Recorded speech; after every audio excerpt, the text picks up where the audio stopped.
Hello, this is Fred, Mass Fusion Studio.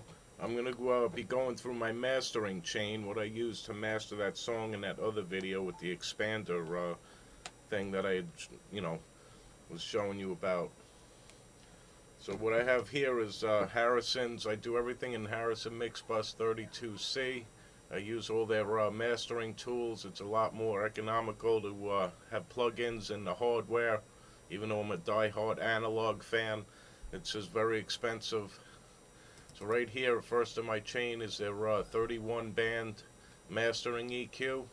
It's third octave, and I'm going to go through the low cut and high cut filters on it and zero everything out. So I'm going to leave everything neutral. I already have my curves set. I don't want to disturb that. So I'm going to show you this. And we're going to zero in our high end and our low end and get rid of a lot of garbage that's, in the mix. So here we go.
Alright, so I got that zeroed out. My low pass is around 10, in between 8 and 10.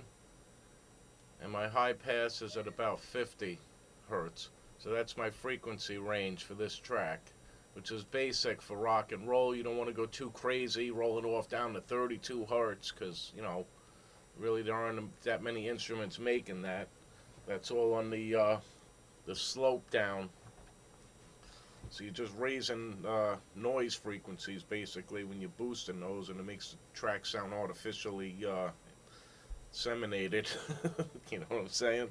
So I don't like falsifying tracks and boosting ridiculous frequencies that the instrument's barely making, and it's just nonsense. Just keep it natural and normal sounding.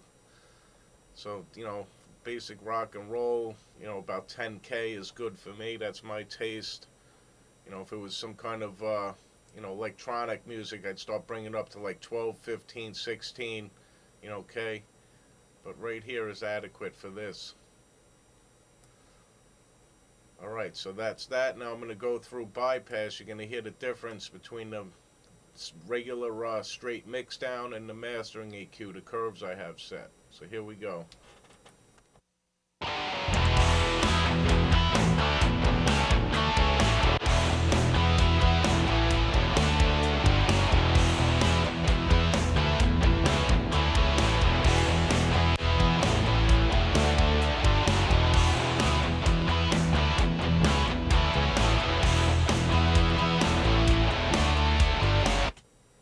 So that's set.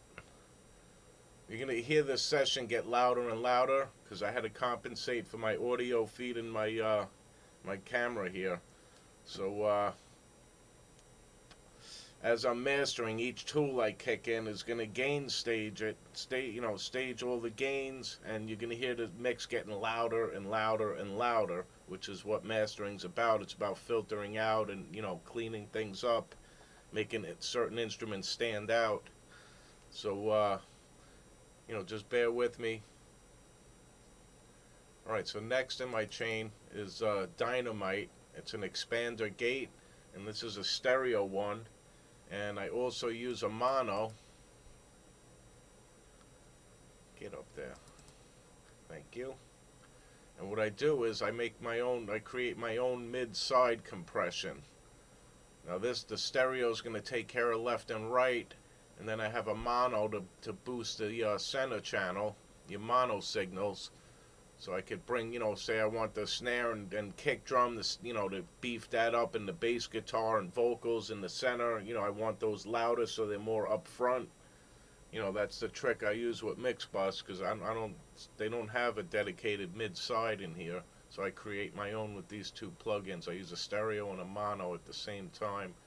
Alright, so they're both bypass, so you're going to hear how that increases the volume, how it tightens up the mix, and you're going to hear the instruments just pop out at you, which is what you want in mastering. You want to, enhance everything, not degrade it.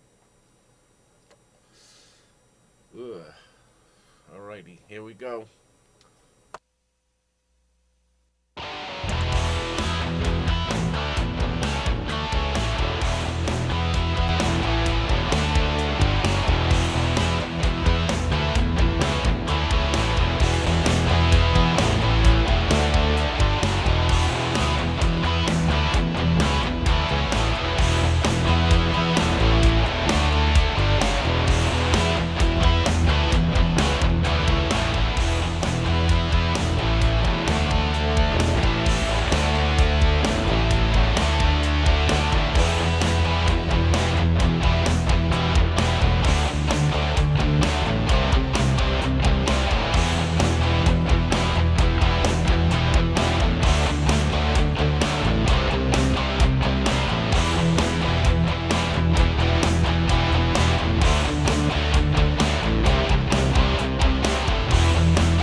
Alright, so that's set. That's a stereo expander and a mono expander. And now next in my chain is it's called Ace. It's part of Ardor platform. This is a basic stereo expander. So now I'm going to add another expander to tighten up everything. So here we go with that. You're going to hear what this does.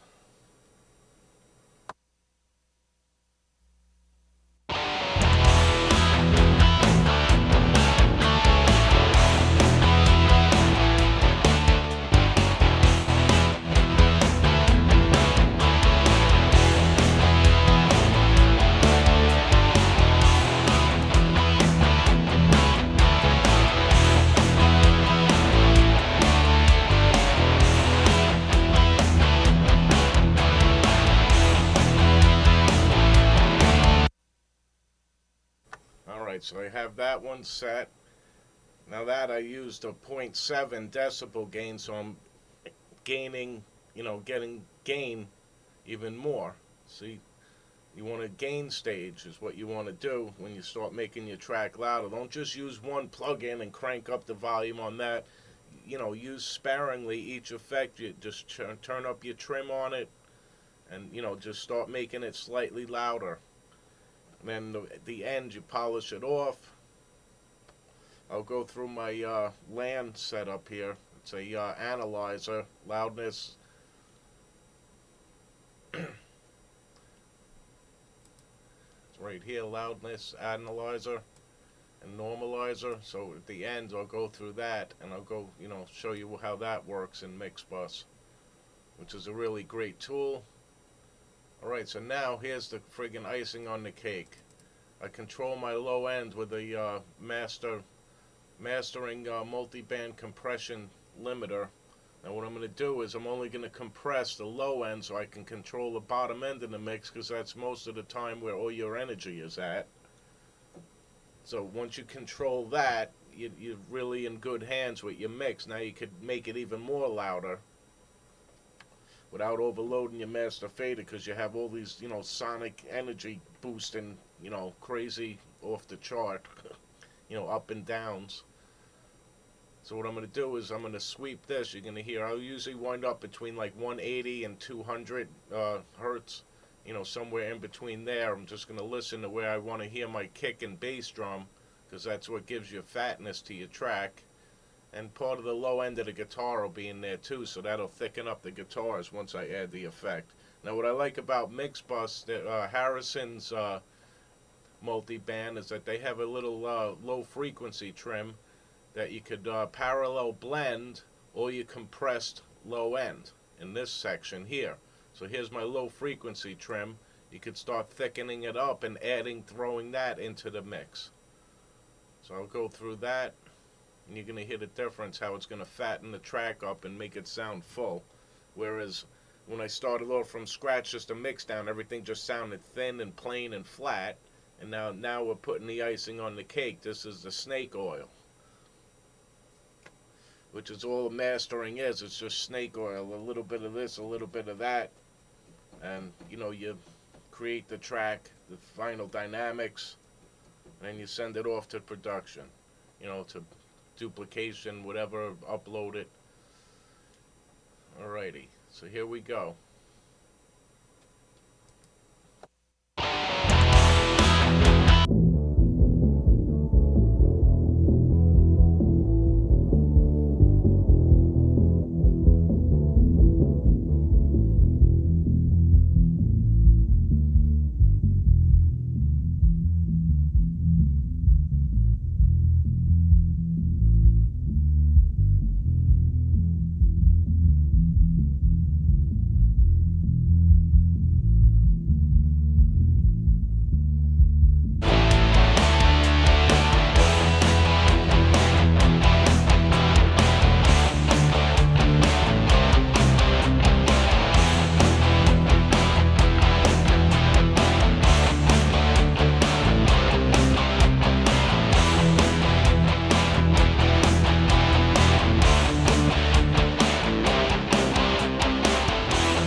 So I'm adding in the low frequency trim, and you're hearing it get fatter and thicker, because now what I'm doing is parallel blending my compressed low end back into the mix.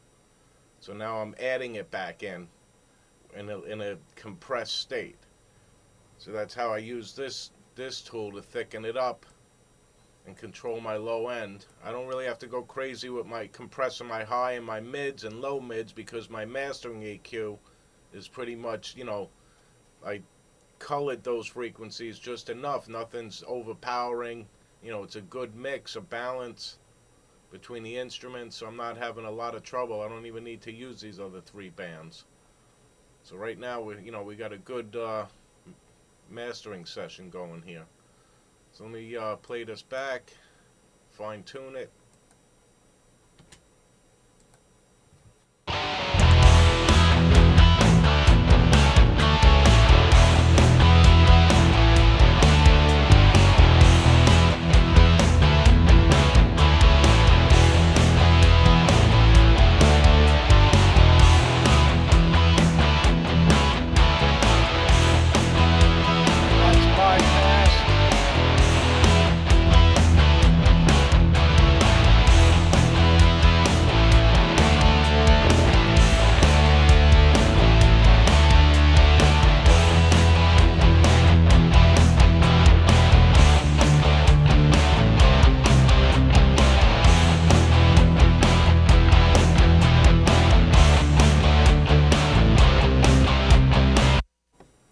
So that's my low end is controlled, reintroduced back into the mix, the mix down. Now I'm going to go into the tape saturation effect they have in here. That helps warm things up a little. It gets rid of some of the high brittle end, and it adds a little bit more meat to it. So I'm going to go through this. You're going to hear the tape saturation. Right now you're hearing me mixing through my Mackie analog console, and you're hearing the feedback from that coming back into my X32. So you're hearing the signals passing through the analog, the mix down and the mastering's going through an analog console back in. Alright, so here we go with that. Tape saturation.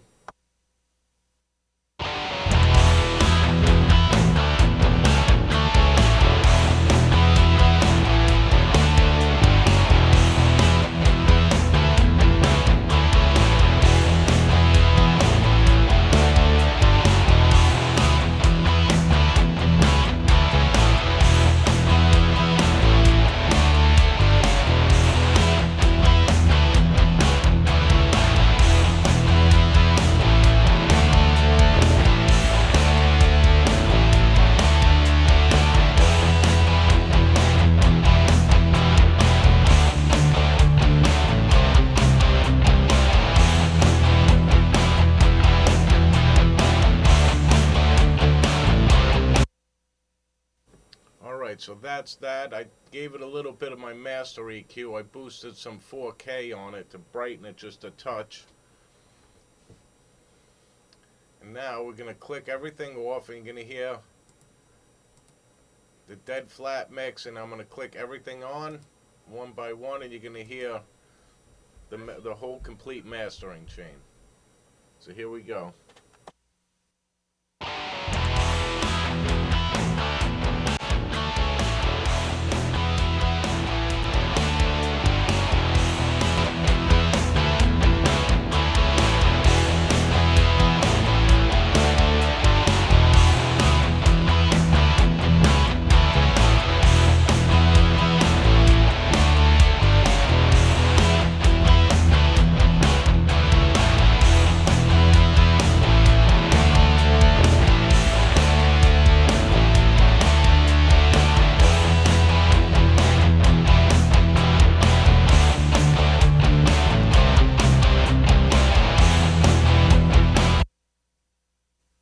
And that's that.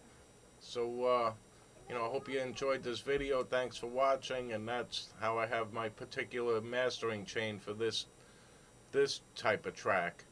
What I needed to do with it. So I hope you heard the difference. Expander gates do a lot during a mastering session. You want to keep your EQ first because you want to boost everything through the rest of your rack, whatever you have set up on your mastering rack. And I always use my multi-band to polish off the bottom end. I always put that dead last. And then I have my little limiter here engaged just so that there's no clipping. So, okay, now I'm going to go through the loudness adapter. Now this is going to analyze the audio, and it's going to tell me how loud it is. So right now it's measuring the loudness of the overall track. We're going to set it to about 9.5 to 8 LUFS. In between there, you don't want to go too hot or else it's going to distort.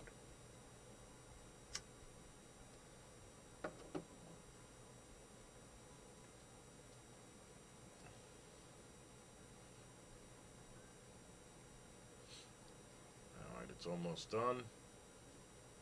There it is. So right now it's at 8.8 LUFS, that's adequate.